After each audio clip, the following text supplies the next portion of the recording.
Hello viewers, অচিন্ততার free coaching চ্যানেলে তোমাদের সকলকে স্বাগত জানাই। আজকের এই ভিডিওটিতে তোমরা যারা ক্যালকাটা ইউনিভার্সিটিতে বিএ ইতিহাস অনার্সে বা পাশে বা জেনারেলের সেকেন্ড সেমিস্টারে পড়ছো, তোমাদের যে ডিএসসিসি 2 বা এমডিসি 2 বা MN2 পেপারটি রয়েছে, প্রাচীন বিশ্ব সভ্যতার বিকাশ, এই পেপারটির একটি গুরুত্বপূর্ণ ইম্পর্টেন্ট প্রশ্ন 2024-এর সাজেশন অনুযায়ী পশ্চিম এশিয়ায় লৌহ প্রযুক্তির উদ্ভবের যে তাৎপর্য, ফলাফল বা গুরুত্ব কি, এই প্রশ্নটি নিয়ে বিশদে আলোচনা করব। আলোচনা শেষে উত্তরটি তোমাদের সামনে তুলে ধরবো।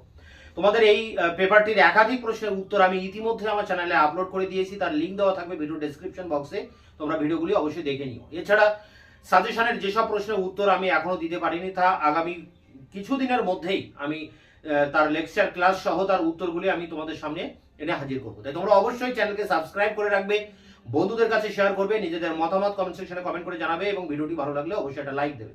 তো চলো শুরু করি। আজকের ক্লাসের মূল আলোচনার বিষয়টি আমরা একবার বোর্ডে দেখে নিই। দেখো, সিইউ বিএ হিস্ট্রি, হিস্ট্রি বলতে এখানে অনার্স হতে পারে, আবার জেনারেল হতে পারে। সেকেন্ড সেম ডিএসসিসি 2 অনার্সের ক্ষেত্রে এবং পাশের ক্ষেত্রে এমডিসি 2 বা MN2 ও রয়েছে। এখানে প্রশ্ন দেখো, 20 নম্বর অনার্সের ক্ষেত্রে বা 10 নম্বর পাশের ক্ষেত্রে আসতে পারে। প্রশ্ন, পশ্চিম এশিয়ায়, এশিয়ার পশ্চিম দিকে, পশ্চিম এশিয়ায় আদি লৌহ যুগ অর্থাৎ লোহার যখন প্রথম আবিষ্কার হয় সেই সময়কার কথা বলা হচ্ছে, আদি লৌহ যুগের প্রভাব। বা এই প্রশ্ন ঘুরিয়ে আসতে পারে, পশ্চিম এশিয়ায় লৌহ প্রযুক্তির উদ্ভবের তাৎপর্য, অর্থাৎ লোহা আবিষ্কার হওয়ার পর পশ্চিম এশিয়ার উপরে কি প্রভাব ফেলেছিল সেটাই নিয়ে মূলত প্রশ্ন। দেখো, লোহার উপরে দুটি প্রশ্ন আছে তোমাদের সাজেশনে, আমি যে সাজেশন তোমাদেরকে দিয়েছি সেখানে দুটি প্রশ্ন আছে লৌহ যুগের উপর। একটি হচ্ছে লৌহ প্রযুক্তির যে আবিষ্কার হলো সেটা কিভাবে হলো এবং এটা নিয়ে যে তর্ক বিতর্ক আছে ঐতিহাসিকদের মধ্যে, সেটা একটি প্রশ্ন, যেটার ক্লাস আমি এর পরবর্তীতে দেবো, খুব দ্রুত নিয়ে আসবো তার ক্লাস। কিন্তু আজকের আলোচনার বিষয় লোহার আবিষ্কারের পর তার এফেক্টটা কি, তার প্রভাব বা তাৎপর্য বা তার গুরুত্ব বা ফলাফলটা কি পড়েছিল মানুষের উপরে, সমাজের উপরে, সভ্যতার উপরে, রাষ্ট্রের উপরে। তো এখানে প্রথমে আমরা দেখবো যে পশ্চিম এশিয়া কাকে বলে বা কোন জায়গাটাকে বলা হয়। দেখো, পশ্চিম এশিয়া ভৌগোলিকভাবে পশ্চিম এশিয়া বলতে দক্ষিণ পশ্চিম এশিয়াকে বোঝায়, যাকে আমরা নিকট প্রাচ্য বলি। এখন এই নিকট প্রাচ্য এই অঞ্চলটি 5টি সমুদ্র দ্বারা পরিবেষ্টিত, অর্থাৎ 5টি সমুদ্র দিয়ে ঘেরা এই অঞ্চল, যেমন পারস্য উপসাগর বা পারস্য সাগর, কৃষ্ণ সাগর, কাস্পিয়ান সাগর, লোহিত সাগর, ভূমধ্য সাগর, এই 5টি সাগর দ্বারা পরিবেষ্টিত। এবং এই দক্ষিণ পশ্চিম এশিয়া অর্থাৎ পশ্চিম এশিয়া ইউরোপ থেকে বিচ্ছিন্ন ছিল ককেসাস পর্বত দ্বারা। আবার আফ্রিকা মহাদেশের সাথে পশ্চিম এশিয়া বিচ্ছিন্ন ছিল সুয়েজ খালের মাধ্যমে। তা প্রাচীনকালে এই অঞ্চল, বিশেষ করে আনাতোলিয়া, লেভান্ট বা এখানে মেসোপটেমিয়া, মিশর এবং আর্মেনীয় পর্বত দ্বারা এই অঞ্চলটা গঠিত ছিল। পরবর্তীকালে আধুনিক কালে আমরা দেখছি যে এই অঞ্চলে যেসব দেশগুলো রয়েছে, যেমন ইরাক, ইরান, আফগানিস্তান, জর্ডন, তুরস্ক, এই অঞ্চলে কিন্তু এইসব দেশগুলো রয়েছে। এবং এই অঞ্চল 3টি জলবায়ুতে বিভক্ত, 3টি জলবায়ু অঞ্চলে বিভক্ত। একটা যেমন বলা যায় ক্রান্তীয় মরুভূমি অঞ্চল, একটা মালভূমি অঞ্চল, একটা ভূমধ্য সাগরীয় অঞ্চল। এখন এই পশ্চিম এশিয়ায় যারা বাস করত, সেই হিট্টাহিট জাতি, হ্যাঁ, সেই হিট্টাহিট জাতিরা তারা এই অঞ্চলে নানা রকম খনিজ দ্রব্য আবিষ্কার করেছিল, প্রয়োজনীয় ধাতু তারা কিন্তু এই অঞ্চলে পেয়েছিল। এবং এই ধাতুর সাহায্যে, বিশেষ করে লোহার সাহায্যে, তারা একটা নতুন ধরনের রাষ্ট্র ব্যবস্থার জন্ম দিয়েছিল, একটা নতুন যুদ্ধ রীতির সূচনা করেছিল, একটা নতুন অর্থ নীতির সূচনা করেছিল, একটা নতুন জীবন ধারার সূচনা করেছিল। সেইগুলো নিয়েই আমাদের আলোচনা। এখন প্রভাব, তো দেখো, লোহার আবিষ্কার সভ্যতার উপর ব্যাপক প্রভাব পড়ে। এখন প্রভাবটা পড়ে দুই ভাবে, আমরা আলোচনা করব দুই ভাবে। একটা হচ্ছে তার অসামরিক ক্ষেত্রে কি প্রভাব পড়ছে, আর একটি হচ্ছে সামরিক ক্ষেত্রে কি প্রভাব পড়ছে। অর্থাৎ লোহার আবিষ্কার দুই ভাবে প্রভাব ফেলেছিল, একটা সামরিক ক্ষেত্রে আর একটি অসামরিক ক্ষেত্রে। তাহলে প্রথমে আলোচনা করব অসামরিক ক্ষেত্রে। দেখো, অসামরিক ক্ষেত্রে লৌহ প্রযুক্তির আবিষ্কার হয় এবং লৌহ প্রযুক্তির ফলে কি হয়, লোহা একটা শক্ত ধাতু, আবার এই লোহাকে খুব সহজে কিন্তু উত্তপ্ত করে তাকে বাঁকানো যায়, তাকে নির্দিষ্ট একটা রূপ দেওয়া যায়।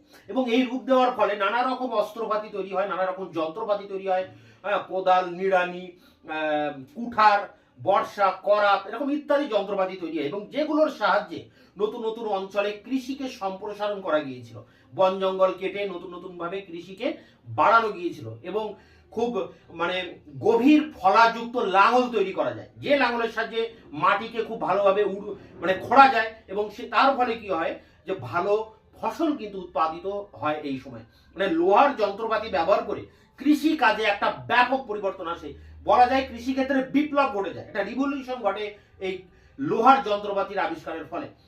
এছাড়া চারু শিল্পের অগ্রগতি করে, বিভিন্ন কারিগর যারা যারা হস্তশিল্পী তারা এই লোহার তৈরি বিভিন্ন ধরনের যন্ত্রপাতি আবিষ্কার করে এবং লোহার যে যন্ত্র সেই যন্ত্র শিল্পের তারা সূচনা করে, ধাতব শিল্পের সূচনা করে, বিভিন্ন ধরনের যন্ত্রপাতি, যে যন্ত্রপাতির সাহায্যে কাজে লাগিয়ে কৃষিকাজকে আরো বেশি ত্বরান্বিত করা সম্ভব হয়েছিল।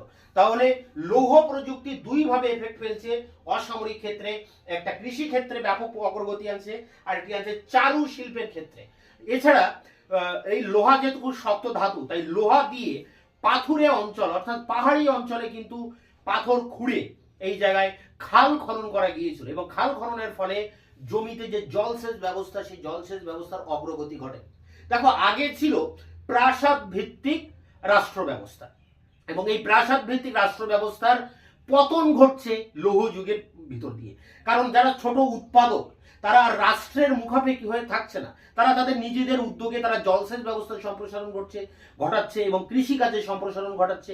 এইভাবে তারা যে রাষ্ট্রের প্রতি একটা নির্ভরশীল ছিল সেই নির্ভরশীলতার অবসান ঘটছে, অর্থাৎ প্রাসাদ ভিত্তিক যে রাষ্ট্র ব্যবস্থা তার কিন্তু এখানে অবসান ঘটছে। এখানে ভি গর্ডন চাইল্ড, যে বিখ্যাত এক গবেষক ভি গর্ডন চাইল্ড, তিনি তার ম্যান মেড হিমসেলফ গ্রন্থে বলছেন যে এই যে লৌহ প্রযুক্তির আবিষ্কার গ্রামীণ জীবনের মানুষের উপরে একটা সুফল ডেকে নিয়ে এসেছিল, অর্থাৎ গ্রামের মানুষের জীবনে একটা ভালো প্রভাব ফেলেছিল এই লৌহ প্রযুক্তির আবিষ্কার।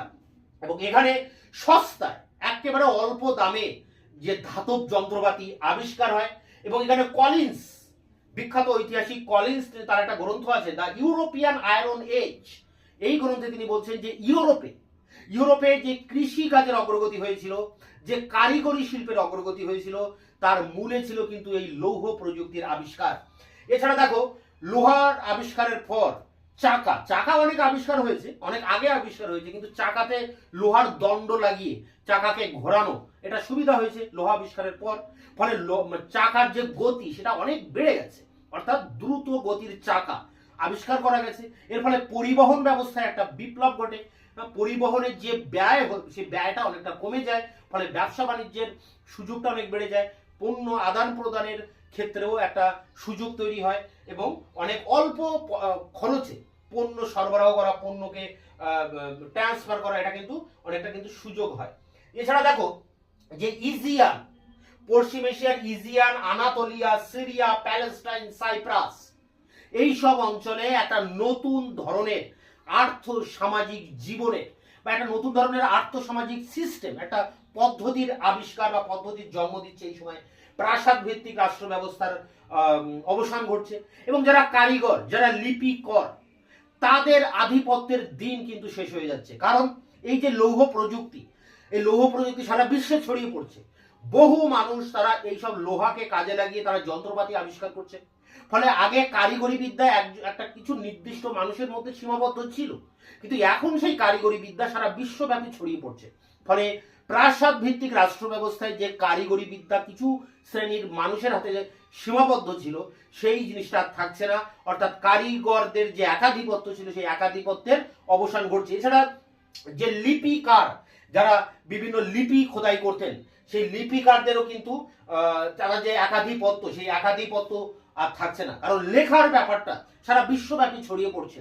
ফলে লিপিকারদের একচেটিয়া আধিপত্য এখানে আর থাকছে না। এছাড়া গ্রাম ও শহর এর মধ্যে যে পার্থক্য ছিল আগে, সেই পার্থক্যটা অনেকটা কিন্তু দূরীভূত হচ্ছে। গ্রামের গুরুত্ব বেড়ে যাচ্ছে আর সেই জায়গায় শহরের গুরুত্ব কমে আসছে এবং শহরগুলি অনেকটা সীমাবদ্ধ হয়ে যাচ্ছে, শহরের আয়তনটা অনেকটা কিন্তু কমে আসছে এবং সেই জায়গায় আমরা দেখতে পাচ্ছি যে গ্রামের গুরুত্ব অনেক বেড়ে যাচ্ছে। আর যারা যাযাবর শ্রেণী ছিল গ্রামে, সেই যাযাবর শ্রেণীর কি হচ্ছে, সেই যাযাবর শ্রেণী বিভিন্ন জায়গায় ঘুরে বেড়াতো। এবং এখন এই যে প্রাসাদ ভিত্তিক যে রাষ্ট্র ব্যবস্থা তার অবসানের ফলে এই যাযাবর শ্রেণী একটা জায়গায় নির্দিষ্টভাবে তারা স্থায়ীভাবে বসবাস করে, তারা কৃষি কাজে সূচনা করছে এবং তারা কি করছে, একটা নতুন ধরনের সভ্যতার জন্ম দিচ্ছে। ফলে যাযাবর শ্রেণীর একটা জায়গায় স্থায়ীভাবে তারা কিন্তু একটা জায়গায় তারা স্থিতিশীলভাবে তারা একটা সভ্যতার জন্ম দিচ্ছে এবং সেই জায়গায় তারা স্থায়ীভাবে ঘর বাড়ি তৈরি করছে। এছাড়া দেখা যাচ্ছে যে বিভিন্ন উদ্যমী কারিগর কৃষকদের আবির্ভাব ঘটছে, যারা তাদের নিজস্ব নিজেদের উদ্যোগে কৃষিকে সম্প্রসারণ করছে। কারিগররা নিজেদের উদ্যোগে নিত্য নতুন যন্ত্রপাতি আবিষ্কার করছে এবং নতুন নতুন কারিগরি বিদ্যাকে কিভাবে আরো বেশি এগিয়ে নিয়ে যাওয়া যায় তার একটা যে অনুসন্ধিৎসা, তার যে একটা আবিষ্কারের চেষ্টা, নতুন নতুন যন্ত্রপাতি কিভাবে তৈরি করা যায়, এই ধরনের প্রচেষ্টা কারিগরদের মধ্যে দেখা যাচ্ছে। এবং এর ফলে নিত্য নতুন যন্ত্রপাতি আবিষ্কার হয় এবং যার সাহায্যে কৃষি কাজ থেকে শুরু করে কারিগরি বিদ্যাকে আরো বেশি এগিয়ে নিয়ে যাওয়া যায়। এবং এই সময় আরেকটি গুরুত্বপূর্ণ বৈশিষ্ট্য যেটা রয়েছে এই লৌহ যুগের, সেটি হচ্ছে যে বাজার অর্থনীতির সূচনা। বাজার অর্থনীতি বলতে না, চাষবাস করার ভিতর দিয়ে নিজের প্রয়োজনের তাগিদে সারা বছর যতটুকু তার খাদ্যশস্যের প্রয়োজন সেটা উৎপাদনের পর আরো বেশি করে অতিরিক্ত উৎপাদন করা এবং সেই অতিরিক্ত উৎপাদনটি বাজারে গিয়ে বিক্রি করা, তাকে আমরা বলছি বাজার ভিত্তিক উৎপাদন। এবং এই বাজার ভিত্তিক উৎপাদন করার জন্য সেখানে শ্রমিক নিয়োগ করা হচ্ছে, কৃষি শ্রমিক, এবং সেক্ষেত্রে দাস শ্রমিকদের নিয়োগ করা হচ্ছে। সস্তা দাস শ্রমিক, খুবই সস্তা, তাহলে সস্তা দরের দাস শ্রমিকদেরকে কৃষি ক্ষেত্রে নিয়োগ করা হচ্ছে। আমরা গ্রিসের কথা বলতে পারি, রোমের কথা বলতে পারি, যে গ্রিস রোমে এই দাসেদের কিন্তু শিল্প গুলিতে তারা বা কৃষি ক্ষেত্রে তারা নিয়োগ করেছিল, ল্যাটিফান্ডিয়া গুলিতে তারা নিয়োগ করেছিল এবং এর ভিতর দিয়ে তারা যে তাদের কৃষি অর্থনীতি তাকে খুব স্ট্রং করে তৈরি করেছিল এবং তার উপর ভিত্তি করে প্রাচীন গ্রিস এবং রোমের অর্থনীতি কিন্তু দাঁড়িয়েছিল এই দাস শ্রমের উপরে। অর্থাৎ দাস শ্রমের ভিতর দিয়ে এখানে বাজার কেন্দ্রিক অর্থনীতি গড়ে উঠছে এবং নতুন যে কর্মতৎপরতা, একটা কর্মের অনুসন্ধান এখানে কিন্তু দেখা যাচ্ছে। এবং নাগরিক শ্রেণী, নগরে যারা বাস করে সেই নাগরিক শ্রেণীর মধ্যে একটা নতুন ধরনের রাজনৈতিক চেতনার আবির্ভাব ঘটছে এবং যার ভিতর দিয়ে দেখতে পাচ্ছি যে গণতন্ত্র বা অভিজাততন্ত্র, গোষ্ঠীতন্ত্র, এরকম ইত্যাদি যে শাসন পদ্ধতি, সেই শাসন পদ্ধতির আবির্ভাব ঘটছে এই লৌহ প্রযুক্তির হাত ধরে নগরগুলোতে। এছাড়া দেখো আরেকটা জিনিস আছে, জে.ডি. বার্নাল একজন ঐতিহাসিক, তিনি সায়েন্স ইন হিস্ট্রি গ্রন্থে তিনি বলছেন যে শহরে একটা গোষ্ঠীতন্ত্র গড়ে উঠছে, গোষ্ঠীতন্ত্র, সৌরতন্ত্র বা গণতান্ত্রিক শাসন ব্যবস্থা গড়ে উঠছে। এবং এই যুগের আরেকটি গুরুত্বপূর্ণ যেটা প্রভাব, লৌহ যুগের প্রভাব পড়েছিল, সেটি হচ্ছে ধাতু মুদ্রা। আগে কিন্তু মুদ্রা ছিল না, কিন্তু এই সময় ধাতু মুদ্রা অর্থাৎ টাকার আবির্ভাব ঘটছে। প্রথমে লিডিয়া বলে একটি জায়গায় এই ধাতু মুদ্রা বা টাকার আবির্ভাব ঘটে। সাপ মার্কা, রূপর তাল যুক্ত এই ধাতু মুদ্রার আবির্ভাব ঘটে। পরবর্তীকালে খ্রিস্টীয় পঞ্চম বা ষষ্ঠ শতকের পরবর্তীকালে গিয়ে ব্যাপকভাবে এই টাকার আবির্ভাব ঘটে এবং টাকাই হয়ে ওঠে শক্তির মেন উৎস, শক্তির মেন কেন্দ্রবিন্দু। এবং টাকা আবিষ্কারের ফলে কি হয়, এক শ্রেণীর হাতে টাকা জমে, আরেক শ্রেণী কিন্তু তারা দরিদ্র হয়ে পড়ে, ফলে যে ধন বৈষম্য সেটাও কিন্তু তৈরি হচ্ছে এই লৌহ যুগের প্রভাবের ভিতর দিয়ে। তাই এখানে একটা জিনিস দেখা যাচ্ছে, এই যে অর্থনৈতিক অত্যাচার, অর্থাৎ যারা শাসক শ্রেণী তারা তাদের প্রজাদের উপরে অর্থনৈতিকভাবে প্রেসার তৈরি করছে, অর্থনৈতিক শোষণ করছে, টাকা পয়সা আদায় করছে তাদের কাছ থেকে। ফলে এই অত্যাচারের বিরুদ্ধে, এই অর্থনৈতিক বা টাকার অত্যাচারের বিরুদ্ধে কিন্তু বিপ্লব, প্রতিরোধ, প্রতিবাদ এগুলো কিন্তু সংগঠিত হচ্ছে এবং একাধিক জায়গায় এইসব বিদ্রোহ আন্দোলন সংগঠিত হচ্ছে। এবং আরেকটা জিনিস আমরা দেখতে পাচ্ছি যে এই সময় বর্ণমালার উদ্ভব হচ্ছে। বর্ণমালার উদ্ভব হলে কি হয়, যে সাক্ষরতা, মানুষের মধ্যে সাক্ষরতার বিস্তার ঘটছে। এবং এই সময় যে সাক্ষরতার ব্যাপারটি, এখানে জে.ডি. বার্নাল বলছেন যে লোহা যেমন একটা সার্বজনীন ব্যাপার ছিল, লোহা প্রত্যেকে ব্যবহার করতে পারতো, লোহা সস্তা ছিল, লোহা একটা সার্বজনীন ম্যাটার হয়ে দাঁড়িয়েছিল, ঠিক সেরকম সাক্ষরতার ব্যাপারটিও কিন্তু সার্বজনীন হয়ে পড়েছিল। এবং এই সময় দেখা যাচ্ছে নানা রকম নাটক, মহাকাব্য, ইতিহাস, দর্শন এরকম ইত্যাদি বিষয় কিন্তু লেখা শুরু হচ্ছে। তাহলে এত কিছুর তৈরি হচ্ছে, এত কিছু পরিবর্তন হচ্ছে, সবকিছুর পিছনে কিন্তু লোহাই এখানে মূল ম্যাটার হিসাবে কাজ করছে। তো এগুলো ছিল অল ওভার অসামরিক ক্ষেত্রে কি কি প্রভাব পড়ছে, আমি সেগুলো নিয়ে বললাম। এবার আমরা আলোচনা করব যে সামরিক ক্ষেত্রে কি প্রভাব পড়ছে। দেখো আগে কিন্তু অনেকবারই প্রশ্ন এসছে যে লোহার আবির্ভাবের পর সামরিক ক্ষেত্রে কি প্রভাব পড়েছিল, আলাদা করে প্রশ্ন এসছে। আবার অসামরিক ক্ষেত্রে কি প্রভাব পড়েছিল সেটাও কিন্তু আলাদা করে প্রশ্ন এসছে। হয়তো তোমরা যারা পাশে পড়ছো তোমাদের 10 নম্বরের প্রশ্ন আসতে পারে যে লোহা আবিষ্কারের প্রভাব অসামরিক ক্ষেত্রে কি পড়েছিল, সেখানে তোমাদের এই অসামরিক ক্ষেত্রে আলোচনা করতে হবে। অর্থাৎ আমি যতটুকু আলোচনা করলাম এই বিষয়গুলোই কিন্তু আলোচনা করতে হবে। এবার দেখো আমরা আলোচনা করছি সামরিক ক্ষেত্রে। সামরিক ক্ষেত্রে প্রথমে যুদ্ধ ক্ষেত্রে একটা ব্যাপক পরিবর্তন ঘটে, কারণ লোহা দিয়ে নিত্য নতুন অস্ত্রপাতি তৈরি করা হয় এবং সেই অস্ত্রের ব্যবহারের ফলে যুদ্ধক্ষেত্রের চেহারা পাল্টে যায় এবং যুদ্ধক্ষেত্রে একটা আমূল পরিবর্তন ঘটে, নতুন নতুন রণকৌশলের আবির্ভাব ঘটে। এবং এক্ষেত্রে প্রভাব দুই রকম ভাবে পড়েছিল, ঐতিহাসিকরা বলছেন। একটা হচ্ছে যুদ্ধক্ষেত্রে ব্যাপক ঘোড়ার ব্যবহার। আগেও ঘোড়া ছিল কিন্তু এখন ব্যবহারটা বেশি হয়। এছাড়া উন্নত রথের প্রচলন হয়।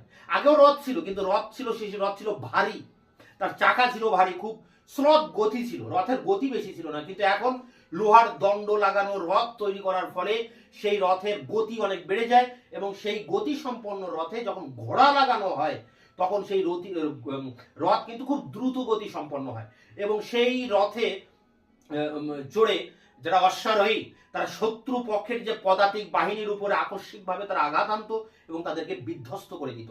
এখানে অ্যাসিরীয়রা, পশ্চিম এশিয়ায় বসবাসকারী অ্যাসিরীয়রা, তারা একটা নতুন ধরনের সেনাবাহিনী তৈরি করেছিল, খুব দক্ষ সেনাবাহিনী এই লৌহ প্রযুক্তির উপর বেস করে। এবং এক্ষেত্রে তারা এই মানে রথের ব্যবহার করেছিল একটা অদ্ভুত ভাবে, কারণ রথে তারা দুজন অশ্বারোহীকে রাখতেন। একজন অশ্বারোহী শত্রুপক্ষের পরে আক্রমণ হানত, আরেকজন অশ্বারোহী ঘোড়া মানে রথে বসে লাগাম ধরে রাখতেন, ঘোড়ার লাগাম, এবং ঘোড়াকে নিয়ন্ত্রণ করতেন।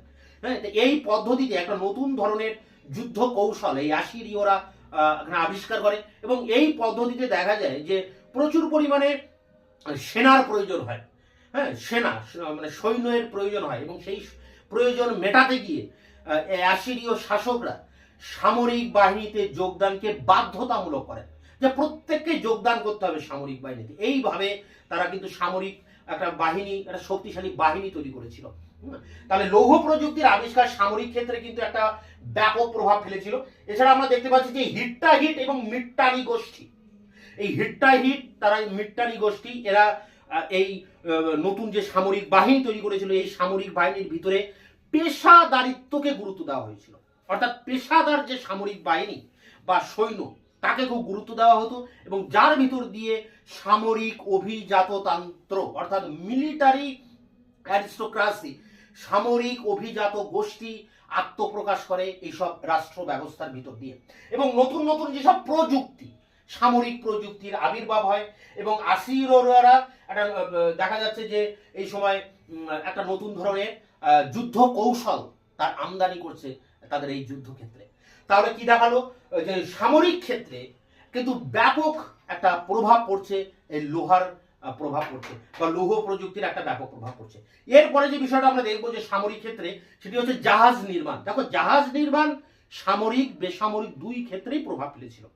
প্রথমত লোহারকে কাজে লাগিয়ে খুব শক্তিশালী জাহাজ তৈরি করা হয়, বৃহৎ আকারের জাহাজ তৈরি করা হয়, উন্নত ধরনের জাহাজ তৈরি করা হয় এবং এই জাহাজকে কাজে লাগিয়ে যদি আমরা বেসামরিক ক্ষেত্রে বলি তাহলে দেখবো যে ব্যবসা বাণিজ্য অনেক বেশি ত্বরান্বিত হয়, অনেক বেশি জাহাজ আবিষ্কারের ফলে নৌ বাণিজ্য বৃদ্ধি পায় এবং নৌ বাণিজ্য কিন্তু লাভজনক একটা জায়গায় এসে দাঁড়ায়। এবং এর পাশাপাশি নৌ বাণিজ্যে যখন তৎপরতা বাড়ে তখন জলদস্যুতা সেটারও কিন্তু বৃদ্ধি ঘটে এবং এই জলদস্যুরা মানে ভাইকিং জলদস্যুরা একটা সময় গিয়ে কি করছে, তারাও ব্যবসা বাণিজ্যে অংশগ্রহণ করছে, নিত্য নতুন জায়গা তারা আবিষ্কার করছে এবং উপনিবেশ স্থাপন করছে। তাহলে জাহাজ নির্মাণের ক্ষেত্রে একটা ব্যাপক পরিবর্তন আসছে লোহা আবিষ্কারের ভিতর দিয়ে এবং এই জাহাজ আবার ব্যবসা বাণিজ্যের ক্ষেত্রে, নতুন নতুন জায়গা, নতুন নতুন অঞ্চল আবিষ্কারের ক্ষেত্রে, জলদস্যুতার ক্ষেত্রে, ব্যবসা বাণিজ্যের সমৃদ্ধির ক্ষেত্রে, উপনিবেশ স্থাপনের ক্ষেত্রে কিন্তু প্রভাব ফেলছে। আর যদি বলি সামরিক ক্ষেত্রে কি প্রভাব ফেলছে, সামরিক ক্ষেত্রে প্রভাব ফেলছে কিন্তু ব্যাপক। অবশ্যই এখানে একটা জিনিস বলতে হবে, জেডি বার্নার বলছেন যে এই যে লৌহ প্রযুক্তির আবিষ্কার তার একটা উপজাতক ছিল কিন্তু এই জাহাজ নির্মাণ। তা জাহাজ নির্মাণ অগ্রগতি ঘটার ফলে সামরিক ক্ষেত্রেও ব্যাপক অগ্রগতি ঘটে। ইউরোপের সমুদ্র তীরবর্তী দেশগুলি তারা নৌবাহিনী তৈরি করে এইসব জাহাজগুলোকে কাজে লাগিয়ে এবং তারা শক্তিশালী নৌবাহিনী তৈরি করে। যেমন এথেন্সের কথা বলতে পারি, গ্রিসের নগরাষ্ট্র এথেন্স, সে ছিল সেই সময়কার বিশ্বের সব থেকে শক্তিশালী নৌশক্তি সম্পন্ন একটি নগর রাষ্ট্র। আমরা হেরোডোটাসের বিবরণ থেকে জানতে পারি যে পেলোপলিসীয় যুদ্ধ যখন হয় তখন এই এথেন্সের প্রায় 300টি ট্রাইবাম অর্থাৎ যুদ্ধ জাহাজ ছিল, 300টি। তাই এই নৌশক্তিকে কাজে লাগিয়ে এই এথেন্স কিন্তু তার সাম্রাজ্য বিস্তার করেছিল আর তার পিছনে ছিল কিন্তু এই লোহা। তাই আমরা গ্রিসের যে সার্বিক অগ্রগতি আমরা পরবর্তীকালে দেখেছি, তার পিছনে কিন্তু ছিল এই লোহার বা লৌহ প্রযুক্তির গুরুত্ব বা লৌহ প্রযুক্তির প্রভাব। তাই সামরিক ক্ষেত্রে এই অংশগুলো আলোচনা করলেই হবে। জাহাজ নির্মাণ শিল্প, অস্ত্র নির্মাণ শিল্প, রণকৌশলে পরিবর্তন, যুদ্ধ কৌশলে পরিবর্তন, নতুন রথ নির্মাণ, ঘোড়ার ব্যবহার, নতুন নতুন অস্ত্রপাতির আবিষ্কার যুদ্ধক্ষেত্রে আমূল পরিবর্তন ঘটিয়েছিল, যুদ্ধের চেহারাকে পাল্টে দিয়েছিল, হতাহতের সংখ্যা বেড়ে গিয়েছিল। এবং পরবর্তীকালে আমরা দেখতে পাচ্ছি যে এরই সূত্র ধরে ইউরোপে কিন্তু সামরিক ক্ষেত্রেও বিপ্লব ঘটে, তার পিছনে কিন্তু লোহা। আর অসামরিক ক্ষেত্রে তো বললাম, চাষবাসের ক্ষেত্রে, কারিগরি বিদ্যার ক্ষেত্রে, চারুশিল্পের ক্ষেত্রে, ব্যবসায়িক বা কারিগর শ্রেণীদের ক্ষেত্রে, লিপিকরদের ক্ষেত্রে, বা লেখার আবিষ্কারের ক্ষেত্রে, নানা রকম ক্ষেত্রে এই মানে লৌহ প্রযুক্তির প্রভাব পড়েছিল। তো এইভাবে লৌহ প্রযুক্তির যে তাৎপর্য, তার যে গুরুত্ব, সেটাকে কিন্তু এরকম দুটি পার্টে আলোচনা করতে হবে, একটা অসামরিক ক্ষেত্র আর একটি সামরিক ক্ষেত্র। এখন এই যে প্রশ্নটি খুবই ইম্পর্টেন্ট, লৌহ প্রযুক্তি থেকে তোমাদের প্রশ্ন আসবেই, দুটি প্রশ্ন।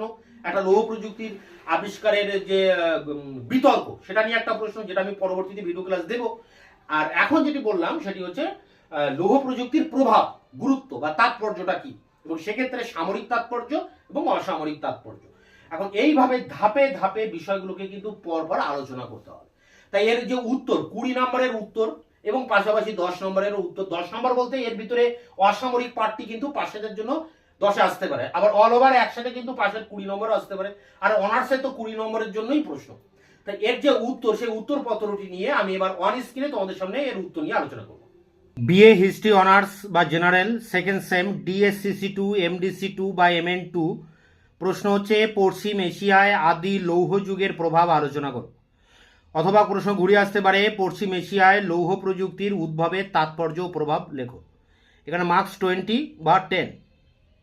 তো অ্যান্সারটি দেখো, এইভাবে লিখবে। প্রথমে আমরা পশ্চিম এশিয়া কাকে বলে, কোন অঞ্চলকে বোঝায়, সেটি নিয়ে প্রথমে লিখব। ভৌগোলিকভাবে পশ্চিম এশিয়া, যা দক্ষিণ পশ্চিম এশিয়া বা নিকট প্রাচ্য নামেও পরিচিত, 5টি সাগর দ্বারা পরিবেষ্টিত: কৃষ্ণ সাগর, ভূমধ্য সাগর, লোহিত সাগর, পারস্য উপসাগর এবং কাস্পিয়ান সাগর দিয়ে ঘেরা পশ্চিম এশিয়া, যা ককেসাস পর্বত দ্বারা ইউরোপ থেকে এবং সুয়েজ খাল দ্বারা আফ্রিকা থেকে বিচ্ছিন্ন।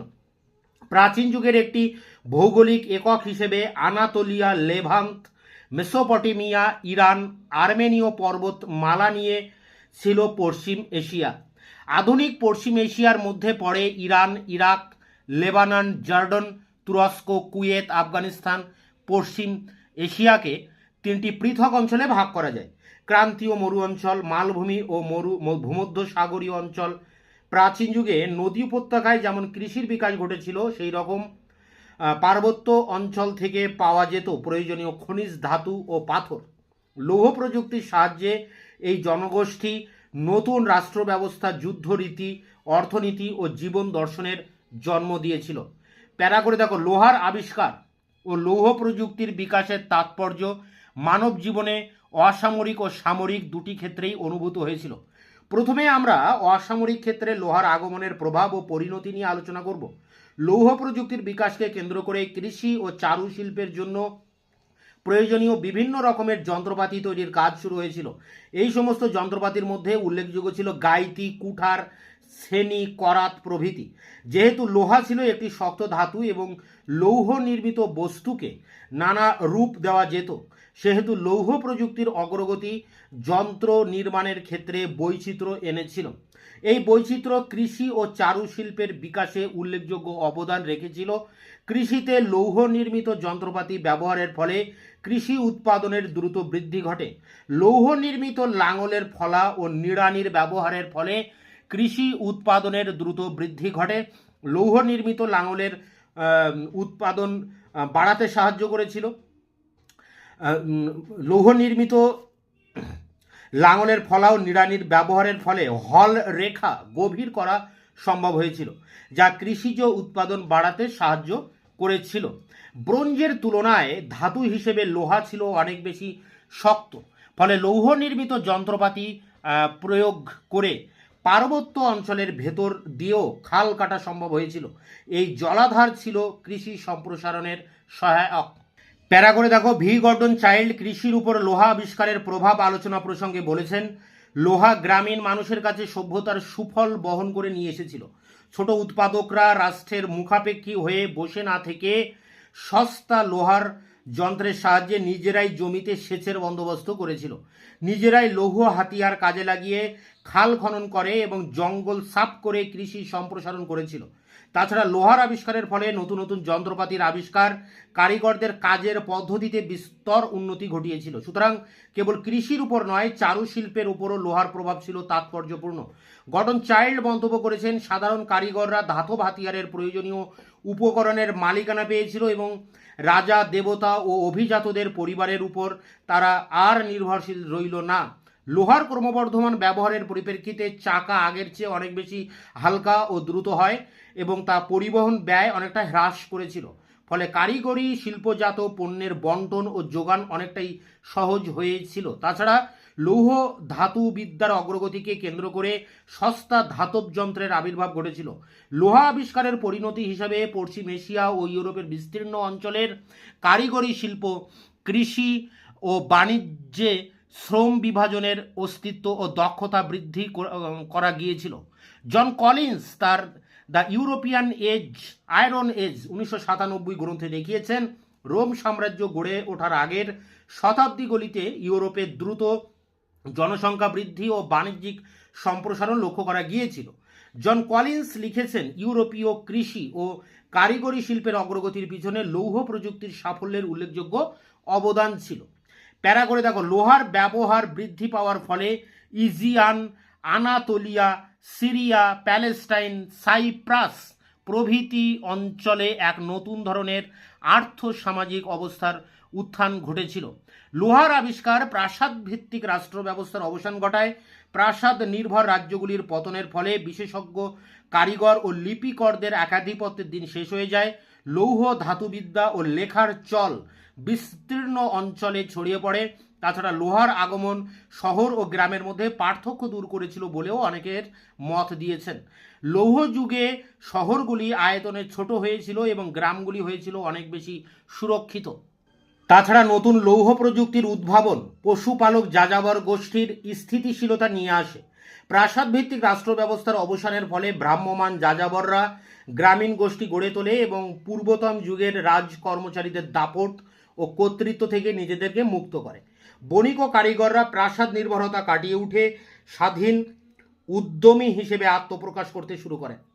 প্যারা করে দেখো, উৎপাদন পদ্ধতিতে উন্নতি ঘটার ফলে বাজারমুখী উৎপাদন শুরু হয়েছিল। লৌহ যুগে পণ্য উৎপাদনের ক্ষেত্রে অর্থনৈতিক তৎপরতা অপরিহার্য অঙ্গ হয়ে ওঠে। এই সময় আর একটি আর্থ সামাজিক বৈশিষ্ট্য স্পষ্ট হয়ে ওঠে, তা ছিল পণ্য উৎপাদনে দাসেদের নিয়োগ।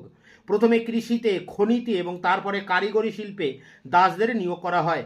বাজারমুখী উৎপাদন ব্যবস্থার অন্যতম প্রধান বৈশিষ্ট্য ছিল দাস শ্রম। দাস প্রথার গুরুত্ব ক্রমে বাড়তে থাকে। প্রাচীন গ্রিস ও রোমে দাস নির্ভর অর্থনীতি ও সমাজ গড়ে ওঠে। লৌহ যুগে উৎপাদনের পরিধি ব্যাপকতর হওয়ার প্রেক্ষিতে মানুষের কর্ম অনুসন্ধানের প্রক্রিয়া উৎসাহ পায়। পূর্বতন সমাজের মতো নাগরিকদের আর সুনির্দিষ্ট গতানুগতিক স্তর বিন্যস্ত ছকে আবদ্ধ থাকতে হলো না। এইভাবে লৌহ যুগের নগরগুলিতে রাজনৈতিক চেতনার উত্থান ঘটে।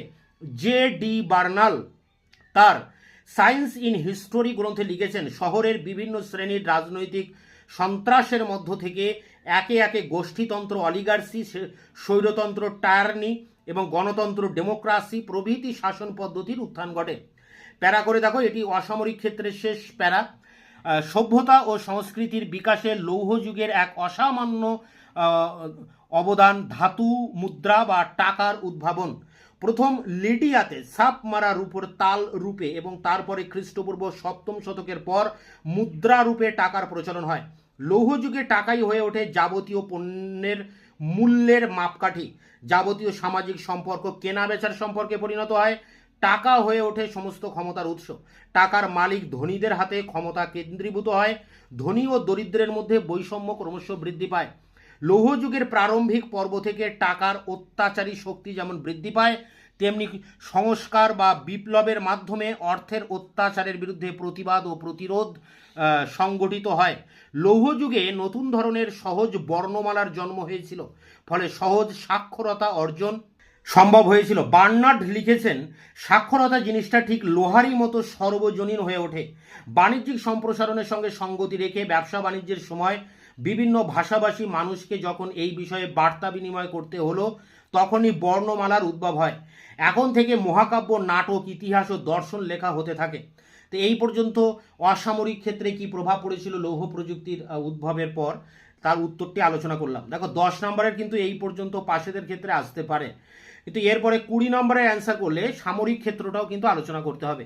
সামরিক ক্ষেত্রে কি প্রভাব পড়ছে দেখো, লোহার আবিষ্কার ও লৌহ প্রযুক্তির বিকাশ সামরিক ক্ষেত্রে বৈপ্লবিক পরিবর্তন নিয়ে এসেছিল। সামরিক ক্ষেত্রে লোহার চাহিদা বৃদ্ধির প্রেক্ষিতে লৌহ প্রযুক্তির বিকাশ ত্বরান্বিত হয়েছিল। লৌহ যুগে যুদ্ধক্ষেত্রে দুটি গুরুত্বপূর্ণ পরিবর্তন লক্ষিত হয়। প্রথমত যুদ্ধে ঘোড়ার ব্যবহার, দ্বিতীয়ত লৌহ দণ্ড ও হালকা চাকা বিশিষ্ট রথের ব্যবহার। এই রথ ছিল আগের যুগের রথের তুলনায় অনেকটাই হালকা। এই রথের সঙ্গে ঘোড়া লাগিয়ে দিয়ে রথের গতি আরও বাড়ানো হয়। রথারোহী সৈন্য এই গতির সদ্ব্যবহার করে শত্রুপক্ষের পদাতিক বাহিনীকে সহজেই বিধ্বস্ত করত। অশ্বচালিত রথে চেপে যুদ্ধ করার কৌশলের সূচনা হয়েছিল সম্ভবত হিট্টাহিট মিট্টানি প্রভাবাধীন এলাকায়। অশ্বচালিত রথ থেকে যুদ্ধ করার জন্য এবং সেই অনুযায়ী রণকৌশল অবলম্বন করার জন্য বিশেষ দক্ষতার প্রয়োজন ছিল। এই বিশেষ দক্ষতা অর্জনকারী সামরিক নেতারা একটি বিশেষ সামাজিক শ্রেণী গঠন করেছিল। তারাই ক্রমে একটি সামরিক অভিজাততন্ত্র বা মিলিটারি অ্যারিস্টোক্রাসি গঠন করে। প্যারা করে দেখো, খ্রিস্টপূর্ব প্রথম সহস্রাব্দে লৌহ শিল্পের নয়া প্রযুক্তি দ্রুত ছড়িয়ে পড়ে। এই নতুন প্রযুক্তির সদ্ব্যবহার করতে সফল হয় আশিরীয়রা। আশিরীয় সৈন্যবাহিনী অচিরেই পশ্চিম এশিয়ায় আধিপত্যকারী শক্তি হিসেবে প্রতিষ্ঠিত হয়। আশিরীয়রা রথে চেপে যুদ্ধ করার ক্ষেত্রে নতুন ধরনের রণকৌশলের উদ্ভব ঘটায়। একটি রথে দুজন অশ্বারোহী থাকত, একজন শত্রুর বিরুদ্ধে যুদ্ধ করত, অন্যজন বলগায় হাত রেখে ঘোড়াগুলিকে নিয়ন্ত্রণ করত। রণক্ষেত্রে পেশাদারিত্ব স্পষ্ট হয়ে ওঠে, ফলে অধিক সংখ্যক যোদ্ধার প্রয়োজন দেখা দেয়। এই প্রয়োজন মেটাতে আশিরীয় শাসকরা সামরিক বাহিনীতে যোগদান বাধ্যতামূলক করেছিল। একদল কারিগর রাষ্ট্রীয় প্রতিরক্ষা ব্যবস্থার সাথে যুক্ত হয়ে লৌহ নির্মিত কার্যকর অস্ত্রশস্ত্র সামরিক বাহিনীর জন্য যোগান দিত। প্যারা করে দেখো, লৌহ যুগের আর এক তাৎপর্যপূর্ণ অবদান জাহাজ নির্মাণে এবং জাহাজের কার্যকারিতায় দ্রুত উন্নতি। বার্নার্ড লিখেছেন, জাহাজের এই উন্নতিকে লৌহ প্রযুক্তির এক উপজাতক বলা যেতে পারে।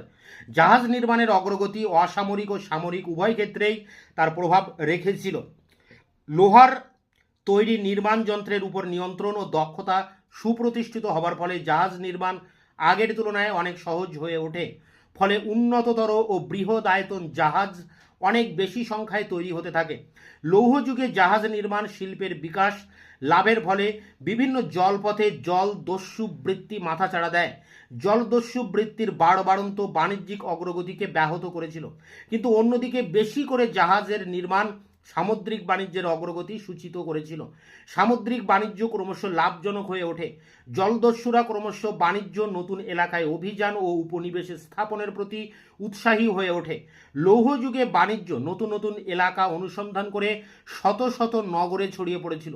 ভূমধ্য সাগর ও কৃষ্ণ সাগরের উপকূলে বসবাসকারী লৌহ যুগের মানুষ, বিশেষত গ্রিকরা ও ফিনিশীয়রা নতুন নতুন নগর স্থাপন করে বাণিজ্যিক সমৃদ্ধিতে গতি সঞ্চার করেছিল। এই অগ্রগতির মূলে ছিল জাহাজ নির্মাণ শিল্পের উন্নতি, আর এই উন্নতিকে সম্ভব করেছিল লোহার আবিষ্কার ও লৌহ প্রযুক্তির বিকাশ।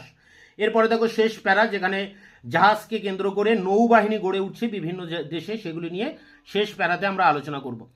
এটি 10 নম্বর প্যারা। দেখো 20 নম্বরের অ্যান্সার 10টি প্যারা অবশ্যই তোমাদেরকে করতে হবে এবং কাছাকাছি 1000 ওয়ার্ডের কিন্তু লিখতে হবে। তো দেখো, এখানে প্যারা করে বলা হচ্ছে, জাহাজ নির্মাণ শিল্পের বিকাশ সামরিক ক্ষেত্রেও তার প্রভাব ফেলেছিল। স্থল যুদ্ধের সঙ্গে জল যুদ্ধ ক্রমশ গুরুত্বপূর্ণ হয়ে ওঠে। গ্রিক নগরী এথেন্স হয়ে ওঠে বিশ্বের অন্যতম শ্রেষ্ঠ নৌশক্তি।